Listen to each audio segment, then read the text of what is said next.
Kapag pinag-usapan ang pagtulong sa kapwa, madalas nating naiisip ang mga sikat na charity vloggers na patuloy na nagbibigay inspirasyon sa social media.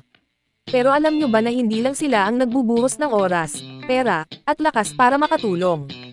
Sa likod ng kamera, marami ring kilalang personalidad sa showbiz ang tahimik ngunit aktibong nakikilahok sa iba't ibang charity works. Kaya sa video na ito, kilalanin natin ang ilan sa mga charity celebrities ng Pilipinas na patunay na ang pagiging bayani ay hindi lang nakikita sa pelikula, kundi sa totoong buhay. Angel Locsin. Si Angel Locsin ay hindi lamang hinahangaan bilang isang aktres kundi isa ring kinikilalang pilantropo sa Pilipinas. Nagsimula ang kanyang mas aktibong pagtulong noong 2009 nang dumating ang Bagyong Ondoy. Kasama si Ann Curtis, inilunsad nila ang Shop at Share, isang fundraising project para sa mga nasalanta.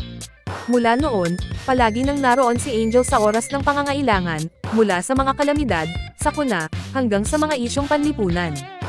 Noong 2013, matapos ang Bagyong Yolanda, ibinenta niya sa auction ang kanyang vintage Chevrolet Chevelle at ang nalikom na pondo ay ibinigay sa mga biktima.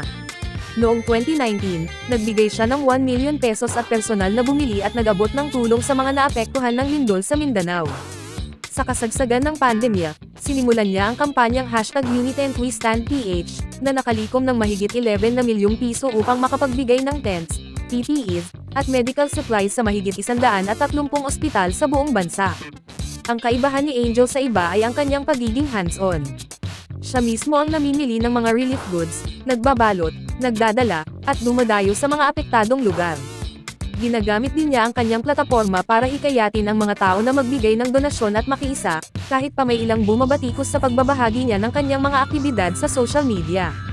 Sa kabila nito, kinilala siya ng Forbes Asia bilang isa sa Heroes of Philanthropy noong 2019 at binigyan ng Spirit of Philanthropy Award ng Philippine Red Cross. Kahit nagkaroon ng ilang kontrobersya gaya ng nangyari sa community pantry na kanyang inilunsad, nanatili siyang matatag sa kanyang mga advokasya, mula sa disaster relief, edukasyon, karapatan ng mga katutubo, hanggang sa mga proyektong pangkalusugan. Dahil dito, marami siyang na-inspire na tumulong sa kapwa, patunay na higit pa sa pagiging artista, isa siyang tunay na bayani sa totoong buhay. Vice Ganda. Si Vice Ganda ay kilala bilang unkabogable star na nagpapasaya sa maraming Pilipino, ngunit sa likod ng tawanan at aliw, isa rin siyang kilalang personalidad pagdating sa pagtulong sa kapwa. Noong 2013, nag-auction siya ng mga personal na gamit at nagsagawa ng fundraising comedy show, at ang lahat ng nalikom ay ibinigay sa ABS-CBN Sagot Kapamilya upang makatulong sa mga biktima ng Super Typhoon Yolanda. Sa panahon ng pandemya, ipinakita rin niya ang malasakit sa kanyang mga empleyado sa Vice Cosmetics, kung saan higit 400 ang nakinabang sa financial assistance, pinaunang 13th month pay, at iba't ibang safety supplies tulad ng face masks at disinfectants para sa mga frontliners. Hindi lamang sa malalaking proyekto nasusukat ang kanyang pagtulong, kundi pati sa mga personal na pagkakataon. Kamakailan, nakipag-ugnayan siya sa Angat Buhay Foundation upang maghatid ng donasyon sa mga nasalanta ng bagyo, at sa kanyang programa na It's Showtime, ilang beses na rin siyang nagpaabot ng tulong, gaya ng pagbibigay ng scholarship sa isang contestant na hirap magpatuloy sa pag-aaral. Sa lahat ng ito, ipinapakita ni Vice Ganda na ang kanyang tagumpay ay hindi lang nasusukat sa kasikatan o yaman, kundi sa dami ng taong natutulungan at napapangiti, hindi lamang sa entablado, kundi pati na rin sa totoong buhay. Ann Curtis. Si Ann Curtis ay hindi lamang kilala bilang isang mahusay na aktres at host, kundi isa ring personalidad na may malambot na puso para sa mga nangangailangan. Matagal na siyang kaagapay ng UNICEF Philippines, at noong 2015 ay naging celebrity advocate for children hanggang sa tuluyan siyang italaga bilang National Goodwill Ambassador noong 2019. Sa pamamagitan nito, ginamit niya ang kanyang katanyagan upang itaas ang kamalayan at mapalakam ng pondo para sa mga proyektong nakatuon sa kapakanan ng mga bata. Isa sa mga pinakatampok niyang gawain ay ang pagtakbo sa Tokyo Marathon para sa kampanyang Takbo para sa Bata, kung saan nakalikom siya ng mahigit 2 milyong piso matapos niyang itugma mula sa sarili niyang bulsa ang donasyong nalikom ng publiko. Hindi lamang ito ang kanyang naging inisyatiba. Sa pamamagitan ng kanyang foundation na Dream Machine, tumulong siya sa mga ospital noong kasagsagan ng pandemya sa pamamagitan ng pagbibigay ng medical supplies at protective gear.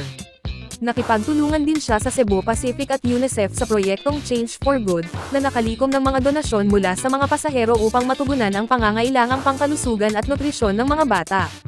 Sa lahat ng ito, ipinakita ni Ann na higit pa sa kanyang kinang bilang artista, mas nangingibabaw ang kanyang malasakit at dedikasyon sa pagtulong. Para sa kanya, ang bawat maliit na kontribusyon ay may malaking epekto kapag pinagsama-sama, at ang pagiging sikat ay mas may saysay kung nagagamit upang magbigay inspirasyon at pag-asa sa mga taong higit na nangangailangan. Kris Aquino. Si Kris Aquino na tinaguri ang Queen of All Media, ay hindi lamang kilala sa mundo ng telebisyon at pelikula kundi pati na rin sa kanyang pusong matulungin. Matagal na siyang aktibong sumusuporta sa iba't ibang proyekto para sa kapwa, kabilang na ang World Vision kung saan siya mismo ang nagpaaral ng maraming batang mahihirap mula sa iba't ibang probinsya gaya ng Isabela, Aklan, Palawan, at Leyte. Malaki rin ang naging ambag niya sa pabahay nang makipagtulungan siya sa Habitat for Humanity Philippines bilang isang Nation Builder Ambassador, at pinondohan ang pagpapatayo ng 6 na bahay para sa mga pamilyang walang tirahan. Bukod dito, nag-donate din siya ng 5 kindergarten classroom sa ilalim ng AGAPP Foundation upang mas marami pang batang Pilipino ang magkaroon ng maayos na silid-aralan. Noong kasagsagan ng pandemya, kahit siya mismo ay dumaranas ng seryosong problema sa kalusugan, ipinakita pa rin ni Kris ang kanyang malasakit. Nag-donate siya ng COVID-19 test kits para sa Bureau of Immigration, nagpadala ng pagkain at hand sanitizers sa mga pasyente at frontliners ng PGH, at maging ng mga cash gifts sa pamamagitan ng kanyang online show upang matulungan ang mga ordinaryong manggagawa na apektado ng krisis. Sa kanyang mga endorsement deals, hindi rin niya nakalimutang ibahagi ang biyaya, tulad ng kanyang talent fee mula sa Safeguard Ad na buong puso niyang ibinigay para sa mga health workers at proyektong pangkalusugan ng mga bata.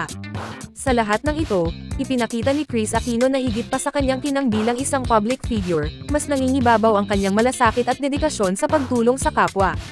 Para sa kanya, ang tunay na sukatan ng tagumpay ay kung gaano karaming buhay ang iyong natutulungan at nabibigyan ng pag-asa. Piolo Pascual. Si Piolo Pascual ay hindi lamang isang hinahangaan na aktor at heartthrob, kundi isa ring personalidad na may malasakit sa kapwa. Isa sa pinakamahalaga niyang nagawa ay ang pagtatatag ng Hebreo Kapitulo 12 Versikulo 1 Foundation, na layuning makatulong sa edukasyon at kalusugan ng kabataan. Sa pamamagitan ng mga proyekto tulad ng San Theology Fun Run, nakalikom siya ng pondo upang masuportahan ang mga iskolar at iba pang inisyatiba para sa mga kabataang nangangailangan. Ipinapakita nito na ginagamit niya ang kanyang kasikatan upang maghatid ng tulong at inspirasyon sa mas maraming tao. Hindi lamang sa edukasyon nakatuon ang kanyang malasakit. Noong 2017, kasama ang direktor na si Joyce Bernal, nag-donate si Piolo ng 1.5 na milyong piso para sa rehabilitasyon ng Marawi matapos ang matinding digmaan doon. Sa panahon ng pandemya at mga kalamidad, naging aktibo rin siya sa mga kampanyang pangtulong, kabilang ang Kapamilya Virtual Run Challenge para sa mga nasalanta ng Bagyong Odette, at ang proyektong #DonateABike-Save-A-Job, kung saan nagbigay siya ng mahigit 200 bisikleta para sa mga manggagawang nawalan ng hanap buhay. Kamakailan lamang, ipinakita ni Piolo ang kanyang suporta sa mga marginalized sector nang makibahagi siya sa gift-giving activity para sa mahigit 100 persons with disabilities sa Quezon City. Sa lahat ng kanyang ginagawa, makikita na hindi lamang niya iniisip ang kanyang tagumpay bilang artista, kundi mas pinahahalagahan niya ang pagiging instrumento ng pag-asa at pagbabago para sa iba.